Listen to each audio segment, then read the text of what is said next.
There's a GPS system. You all know what a GPS system in a car is? You have one in your brain. When you set a goal and you put it in the form of a vision of something you want, you know, when you have a dream and you can taste it, you can feel it, you can't get it out of your mind, little kids will say, oh, I can feel it so bad I can taste it. I want that bike so bad. You know, they got pictures of bicycles all over their room, or surfboards, or whatever it is they're into. They're obsessed with this dream. That's what we want to be. We want to be divinely obsessed with your dream. And when you do that and you put it in your brain as a form of an image, and you have a goal with a deadline, then your subconscious mind starts to come up with solutions. How many of you saw the movie The Secret? Any of you see that? Okay. Let me tell a quick story from that movie for those of you that didn't. When I was just about, how old was I? About 26, 7, somewhere in that range. I set a goal to make $100,000 in 1 year. I had no idea how to do that. My total income the previous year was $8,000. I was a school teacher. They didn't get paid much. And so my mentor said, I want you to set a goal that's so big and so huge and so unbelievable that if you achieve it in the next year, you'll know it's because of using these techniques which I've taught you, which are having goals, visualizing your goal is complete, having affirmations, etc. So I set this goal to make $100,000. I did not know how that was going to happen. I had an affirmation. It was, God is my infinite supply, and large sums of money come to me quickly and easily under the grace of God. As I easily earn and invest $100,000 a year for the highest good of all concerned. That was my little mantra I did. My affirmation, exactly. And then I would visualize what it would look like if I had a $100,000 a year life. You know, what kind of furniture would I have? What kind of car would I drive? What kind of clothes would I drive? What kind of charities would I contribute to, etc. I did that every day for 30 days. About 40 days into this, I had a $100,000 idea for the first time in my life. I had a book out called 100 Ways to Enhance Self-Concept in the Classroom. It was a book for teachers to help kids build their self-esteem. The book sold for $6.95, and I got a quarter, 25 cents, as my royalty payment. Because I split it with a co-author, so he got the other 25 cents. And I thought, if I could sell 400,000 copies of my book, 25 cents each, I would make $100,000. Now, I had no idea how to do that. The book had been out for 2 years. The most of it ever sold was 8,000 copies. Then I started visualizing selling 400,000 copies of my book. Did that for a month. And then another idea came. I was in my grandmother's bathroom, and in America, there's a magazine you'll find in almost every grandmother's bathroom. It's called Reader's Digest. And it had been there for years. I never saw it. It was just like background. All of a sudden, it said 8 million readers in 37 languages. I went, wow, if 8 million people knew about my book, certainly I could sell 400,000 copies. So I started visualizing being in Reader's Digest, and I called them up and I said, I would like to buy an ad in Reader's Digest. This is what my intuition is telling me to do. And they said, great. They said, what's it for? I told them. They said, basically, you need 6 months in a row because people need to see repetition before they remember it's there. And it should be on the right-hand page, not the left. Advertisers will tell you that's where your eye goes first, to the right-hand page. Full color. I said, great, what will that cost me?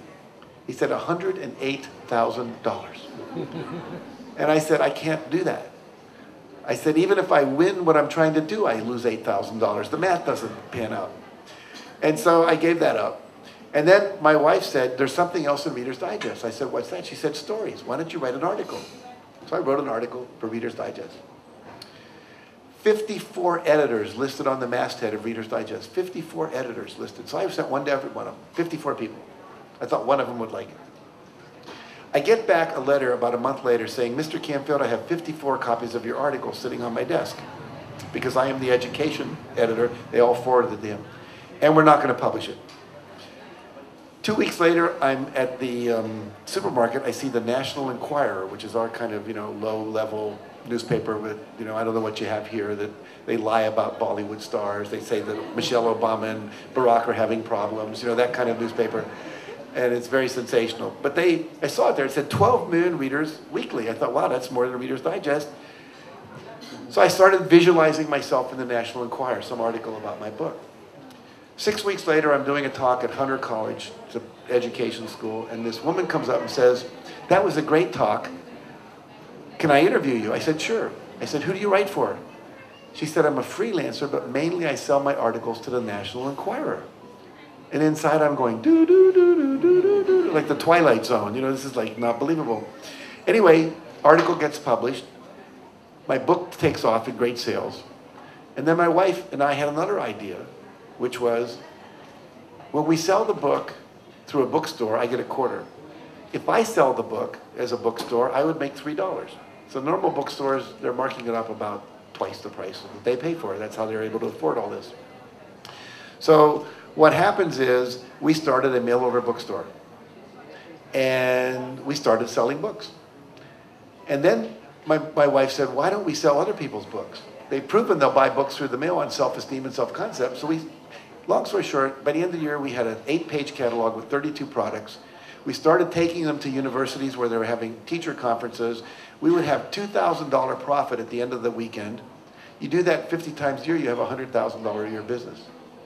Now, I did not make $100,000 that year. I made $92,328. Do you think I was disappointed? No, I was ecstatic. My income had increased by almost 12 times because I was using the principle of visualization, affirmation, and then you take action on the intuitions that start to show up. You're going to get intuitions. You're going to get insights. How many of you know the rock star Bon Jovi? Any of you heard of Bon Jovi? Let me tell you a quick story about Bon Jovi.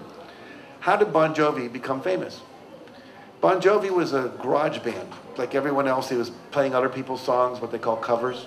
Wasn't ever going to be real successful that way, he realized. So he started writing his own music, making CDs. Couldn't get anyone to play him. He wasn't anybody, so why would they play him? So one night, he had this inspiration. Thank you. So one night, because he was doing the same visualization we're talking about, closing his eyes, visualizing himself being a rock star, what he did was, this idea came to him, because they'll come to you when you do this. You get downloads. What he realized was the DJs in the radio stations, often at night in small towns, small New Jersey cities, they do their own engineering. You know, they don't have someone there switching on the advertisements and all that. They do all that themselves. And they're alone. They can't get up to go get a glass of water or go. He realized they're probably lonely. Maybe they're hungry.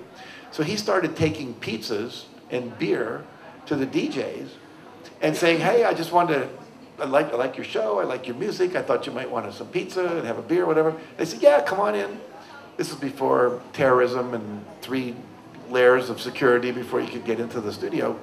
And he would say, by the way, I'm a musician. Would you like to hear one of my CDs? Oh, they're playing a song on the radio. He'd listen. That's pretty good. Would you mind playing it? Yeah, they play it over the radio, and then people start calling. Who was that? That was really good. Oh, it's a new guy, Bon Jovi. Pretty soon, he's being played all over New York because he was doing this every night, some radio station. But it came as an inspiration. That's what happens to you when you have a vision and you act on the inspirations that come in. So this is, I guess if I had a message today, and I have no idea how long I'm supposed to talk, so I'm going to probably start wrapping this up so you all can go to dinner. But the idea being that whatever your dream is, believe in it. Don't give up. Take action. Be brave. Be bold. I'm sure you guys could tell stories about actions you've taken, things you've done. Everyone in the group here has probably done that. And that's really what it takes. It takes stepping out of your comfort zone. Let me show you something real quick. And then